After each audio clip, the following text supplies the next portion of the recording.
తెలంగాణకు వచ్చిన ప్రతిసారి విషయం చిమ్మడమే కాకుండా ఇక్కడ జరుగుతున్న అభివృద్ధి కానీ, ఇక్కడ జరుగుతున్న పనులు కానీ, ఇక్కడ ఉన్న పురోగతి కానీ వీటేవిటిని కూడా గుర్తించకుండా, కనీసం తెలంగాణ ప్రజల ఆత్మగౌరవాన్ని, అస్తిత్వాన్ని గౌరవించకుండా మళ్ళీ ఒకసారి ఈరోజు పచ్చి అబద్ధాలు, పిచ్చి ప్రేలాపనలతో, అహంకారంతో, మిడిమిడి జ్ఞానంతో కూడిన మాటలు ఈరోజు మాట్లాడడం జరిగింది.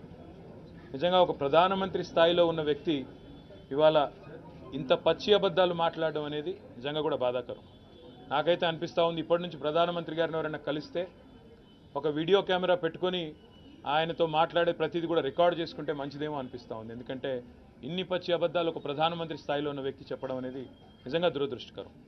వాళ్ళు ప్రధానమంత్రి గారు ఎన్ని మాటలు మాట్లాడారంటే, ఏ రాష్ట్రానికి పోయినా ఆయనకు ఒక అలవాటైపోయింది. బెంగాల్ పోతారు, మమతా బెనర్జీ గారు మొత్తం దేశంలోనే అత్యంత కరప్ట్ చీఫ్ మినిస్టర్ అని అక్కడ మాట్లాడతారు. ఒరిస్సాకు వస్తారు, నవీన్ పట్నాయక్ గారు దేశంలోనే అత్యంత అవినీతిపరమైన ముఖ్యమంత్రి, అవినీతిమయమైన ముఖ్యమంత్రి అంటారు. మేఘాలయ పోతారు, అక్కడేమో మళ్ళీ కాన్రాడ్ సాంగ్మా గారు మొత్తం దేశంలోనే మోస్ట్ కరప్ట్ సీఎం అంటారు. కరెక్ట్గా వారం రోజుల తర్వాత మళ్ళీ ఆయన ప్రమాణ స్వీకారంలో ఈయన పార్టీ కూడా చేరుతుంది. ఇద్దరు కలిసి మళ్ళీ గవర్నమెంట్ని ఏర్పాటు చేస్తారు. అంటే ఎంత పచ్చి అబద్ధాలు ఈ ప్రధానమంత్రి మాట్లాడేది అంటే, కర్ణాటకలో కాంగ్రెస్కు బీఆర్ఎస్ డబ్బులు ఇచ్చింది అంటాడు ఈ ప్రధానమంత్రి. అసలు నిజంగా కూడా ఈ రాష్ట్రంలో 4 ఏళ్ళ 5 ఏళ్ల వయసున్న చిన్నపిల్లోడు కూడా నమ్మని పచ్చి అబద్ధాన్ని చెప్పి వాళ్ళ ప్రజల్ని గందరగోళపరిచే ప్రయత్నం ఏదైతే ప్రధానమంత్రి స్థాయిలో ఉన్న వ్యక్తి చేస్తూ ఉన్నారో ఇది బాధాకరం, ఇది శోచనీయం, ఇది ఖండనీయం. నెంబర్ 1. రెండవది ఇంకా ఆశ్చర్యం అనిపించేది, ఏదో రాజులు యువరాజులు అంటూ ఏదేదో మాట్లాడారు ప్రధానమంత్రి గారు. This prime minister unfortunately suffers from selective amnesia. అంటే ఆయనతో ఉంటే మంచివాళ్ళు, ఆయనతో ఉంటేనేమో అన్ని కన్వీనియంట్గా మర్చిపోతారు.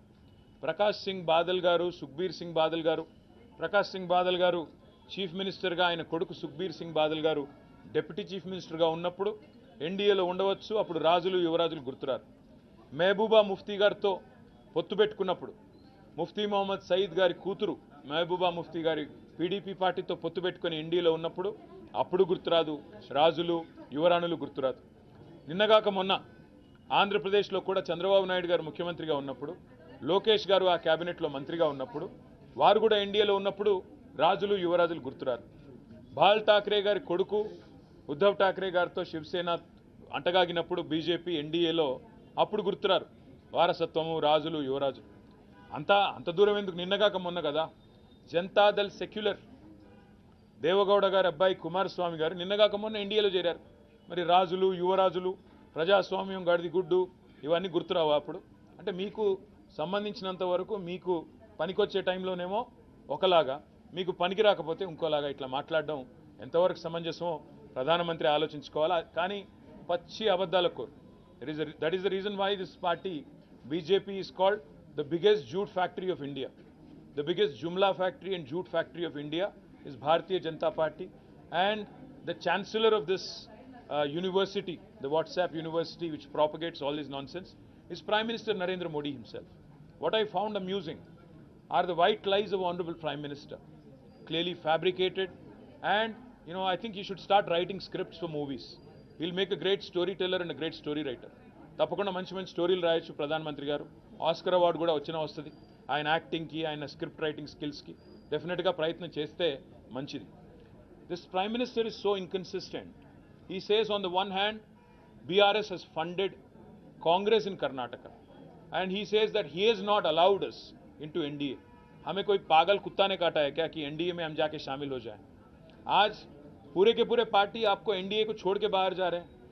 आपको अगर आप देखेंगे, शिवसेना छोड़ के गई, आपको जनता दल यू आपको छोड़ के गई है, तेलुगु देशम आपको छोड़ के गई है, शिरोमणि अकाली दल आपको छोड़ के गई है.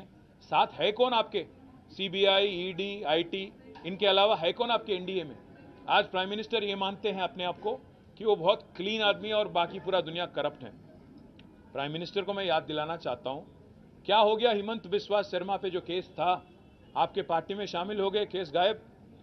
हमारे यहाँ के जो MP हैं CM रमेश और सुजना चौधरी, उन पे आरोप लगाए, केस भी लगाए, ED, CBI, IT. क्या हो गया केसों का? नारायण राणे पे केस क्या हो गया? ज्योतिरादित्य पे, सिंधिया पे जो केस थे, आपके साथ शामिल होने के बाद क्या हो गया?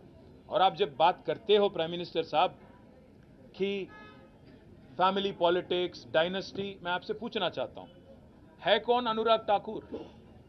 धुमाल के बेटे नहीं है? ज्योतिरादित्य सिंधिया कौन है? माधवराव जी के बेटे नहीं है क्या?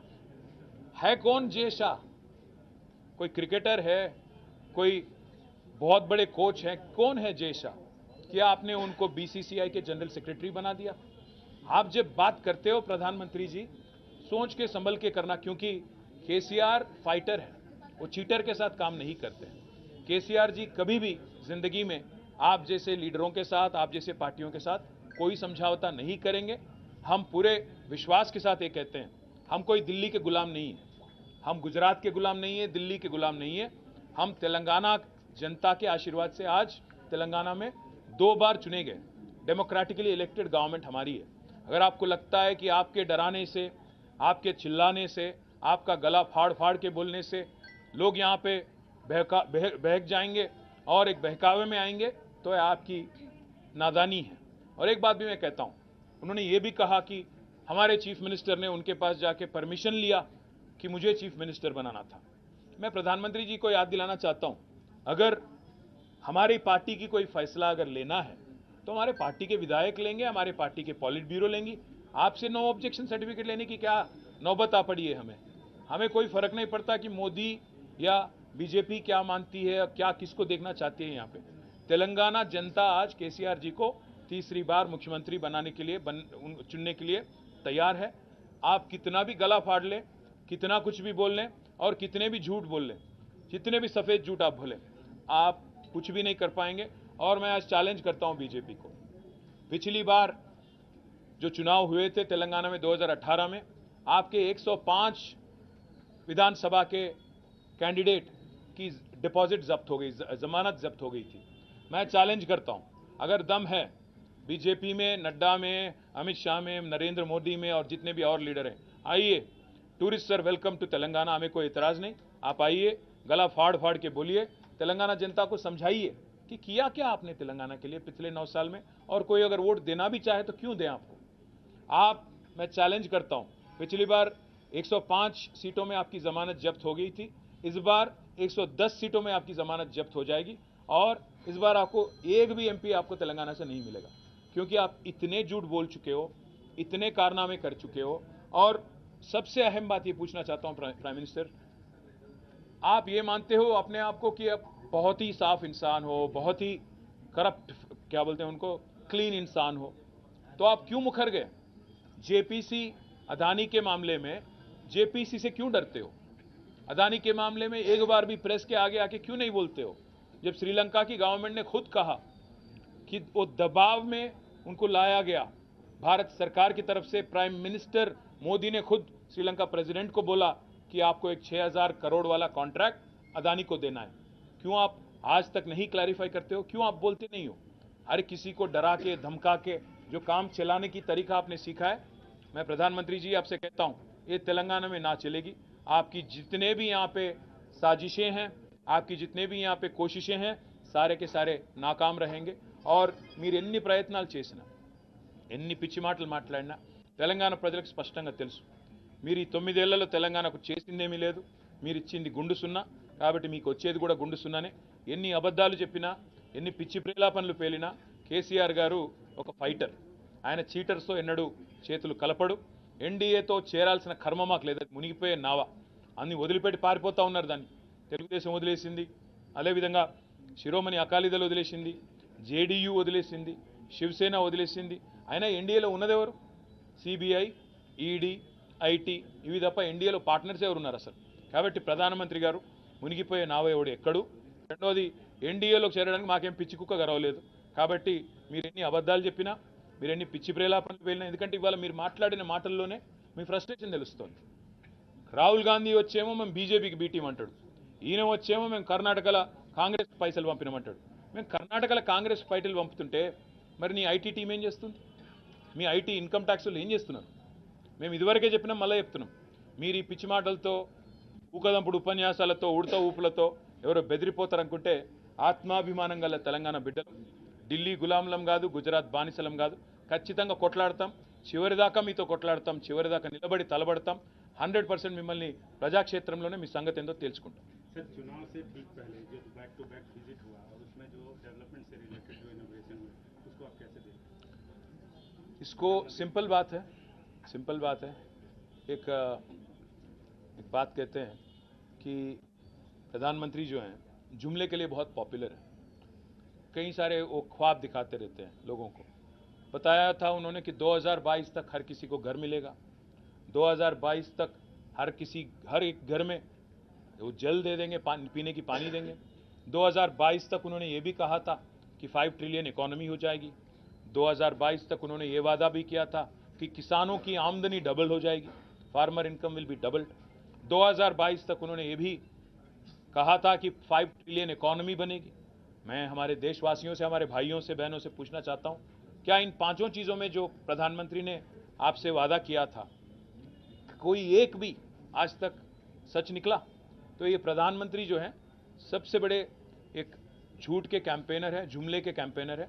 आज जो कर रहे हैं यहाँ पे उसको भी हम वैसे ही देखेंगे. Sir, not meeting Prime Minister, not following the protocol is one big issue that he has said. What is the big issue? There is, see, if the Prime Minister can stoop so low that he can himself campaign white lies, why should we even meet this man? He is actually lowered the stature of that position. Unfortunately, you know, a person in his position, I mean, come on, he is 70 plus. You would expect a certain dignity and decorum. Unfortunately, he has none of that. So why should we even bother to treat this man any differently? GHMC ఎన్నికల తర్వాత జరిగిన విషయాన్ని ఇన్ని రోజుల తర్వాత దాదాపు 4 ఏళ్ల ఆయన అడగాలి, మీరు నేనేం చెప్పాలి? ఇన్ని రోజుల తర్వాత ఎందుకు బయట పెట్టారని మీరు అనుకుంటున్నారు? మీరు ప్రధానమంత్రిని అడగాలి. దురదృష్టం ఏంటంటే ఆయన ప్రెస్ ముందుకు రాడు. उनमें हिम्मत नहीं है कि प्रेस कॉन्फ्रेंस करे, तो हम क्या करें भाई? Sir, one question. 5th December was when GHMC elections happened. 12th December, BJP has put this. KCR sir went and met Modi ji. They are saying you extended extra courteous welcome to him because you wanted to join the NDA. Can you throw some light That's on what what I'm happened saying. in that No, meeting? that's what I'm saying.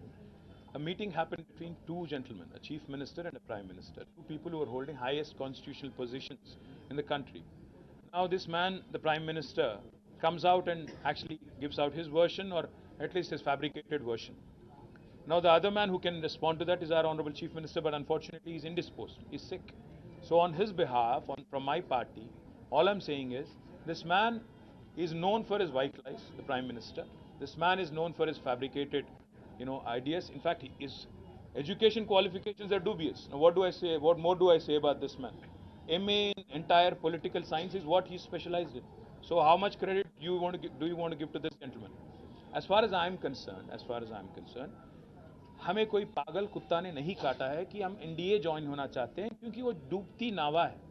उसमें लोग आज भाग के उससे छुटकारा पाके बाहर जाके आज आराम से अपना अपना काम कर रहे हैं. जेडीयू देखिए, आप शिरोमणि देखिए, टीडीपी देखिए, शिवसेना देखिए, खुश हैं आज. तो हमें कोई पागल कुत्ता ने नहीं काटा है कि हम जाके एनडीए में शामिल होना चाहें. Sir, he made a personal remark saying being extra courteous is not the character of KCR. Well, unfortunately, the Prime Minister doesn't understand courtesy. And if he doesn't understand it, it's his problem, not ours. We are generally courteous to our guests, but unfortunately, this is an unwanted, unwelcomed guest in Telangana by the people. He does nothing for Telangana in the last 9 years. Has not sanctioned a single medical college. Has not sanctioned a single nursing college. Is not given us a single educational institution. He does not approve of our irrigation projects. It does not confer a national project status on our irrigation projects. He unfortunately has scrapped the ITIR. He says today that the Telangana youth are very talented, but he again strangles us by scrapping the ITIR.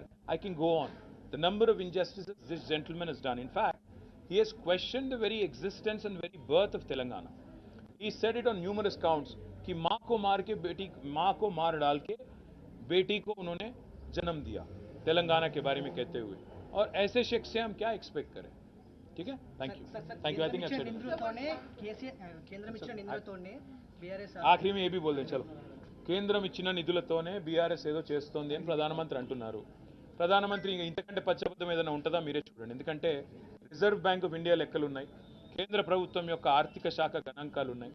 మీరు కావాలంటే చూసుకోవచ్చు, reserve bank వెబ్సైట్కి వెళ్తే కూడా తెలుస్తుంది.